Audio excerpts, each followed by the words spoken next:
بسم اللہ الرحمن الرحیم۔ میں ابو ذر سے ربضہ میں ملا،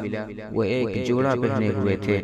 اور ان کا غلام بھی جوڑا پہنے ہوئے تھا۔ میں نے اس کا سبب دریافت کیا تو کہنے لگے کہ میں نے ایک شخص یعنی غلام کو برا بھلا کہا تھا اور اس کی ماں کی غیرت دلائی یعنی گالی دی، تو رسول اللہ صلی اللہ علیہ وسلم نے یہ معلوم کر کے مجھ سے فرمایا، اے ابو ذر، تو نے اسے ماں کے نام سے غیرت دلائی ہے، بے شک تجھ میں ابھی کچھ زمانہ جاہلیت کا اثر باقی ہے۔ یاد رکھو ماتحت لوگ تمہارے بھائی ہیں، اللہ نے اپنی کسی مصلحت کی بنا پر انہیں تمہارے قبضے میں دے رکھا ہے، تو جس کے ماتحت اس کا کوئی بھائی ہو تو اس کو بھی وہی کھلائے جو آپ کھاتا ہے، اور وہی کپڑا اسے پہنائے جو آپ پہنتا ہے، اور ان کو اتنے کام کی تکلیف نہ دے کہ ان کے لیے مشکل ہو جائے، اور اگر کوئی سخت کام ڈالو تو تم خود بھی ان کی مدد کرو۔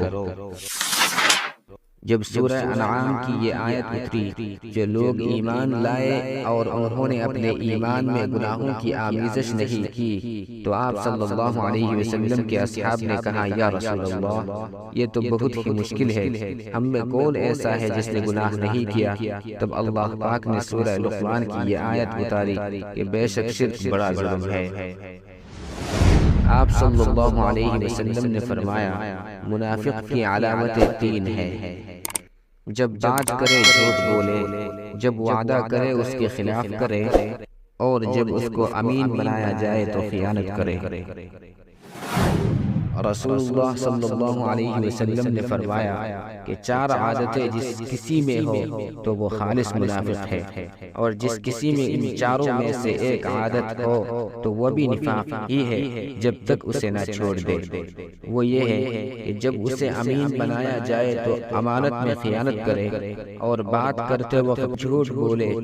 اور جب کسی سے عہد کرے تو اسے پورا نہ کرے، اور جب کسی سے لڑے تو گالیوں پر اتر آئے۔ اس حدیث کو شعبہ نے بھی سفیان کے ساتھ اعمش سے روایت کیا ہے۔ رسول اللہ صلی اللہ علیہ وسلم نے فرمایا، جو شخص شب قدر ایمان کے ساتھ محض ثواب آخرت کے لیے ذکر عبادت میں گزارے، اس کے گزشتہ گناہ بخش دیے جاتے ہیں۔ آپ صلی اللہ علیہ وسلم نے فرمایا کہ جو شخص اللہ کی راہ میں جہاد کے لیے نکلا، اللہ اس کا ضامن ہو گیا۔ اللہ تعالیٰ فرماتا ہے، اس کو میری ذات پر یقین اور میرے پیغمبروں کی تصدیق نے اس سرفروشی کے لیے گھر سے نکالا ہے۔ میں اس بات کا ضامن ہوں کہ یا تو ان کو واپس کر دوں ثواب اور مال غنیمت کے ساتھ، یا شہید ہونے کے بعد جنت میں داخل کر دوں۔ رسول اللہ صلی اللہ علیہ وسلم نے فرمایا، اور اگر میں اپنی امت پر اس کام کو دشوار نہ سمجھتا تو لشکر کا ساتھ نہ چھوڑتا، اور میری خواہش ہے کہ اللہ کی راہ میں مارا جاؤ، پھر زندہ کیا جاؤ، پھر مارا جاؤ، پھر زندہ کیا جاؤ، پھر مارا جاؤ۔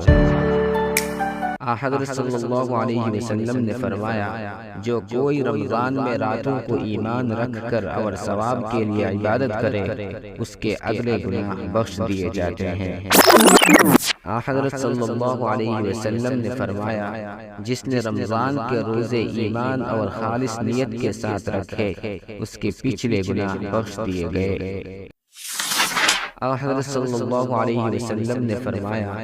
بے شک دین آسان ہے، اور جو شخص دین میں سختی اختیار کرے گا تو دین اس پر غالب آ جائے گا اور اس کی سختی نہ چل سکے گی۔ بس اس لیے اپنے عمل میں پختگی اختیار کرو، اور جہاں تک ممکن ہو میانہ روی برتو اور خوش ہو جاؤ،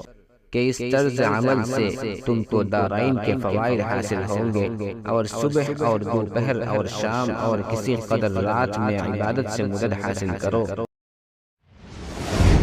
رسول اللہ صلی اللہ علیہ وسلم جب مدینہ تشریف لائے تو پہلے اپنی نانہال میں اترے جو انصار تھے، اور وہاں آپ نے 16 یا 17 ماہ بیت المقدس کی طرف منہ کر کے نماز پڑھی، اور آپ کی خواہش تھی کہ آپ کا قبلہ بیت اللہ کی طرف ہو۔ جب بیت اللہ کی طرف نماز پڑھنے کا حکم ہو گیا تو سب سے پہلی نماز جو آپ نے بیت اللہ کی طرف پڑھی عصر کی نماز تھی۔ وہاں آپ صلی اللہ علیہ وسلم کے ساتھ لوگوں نے بھی نماز پڑھی۔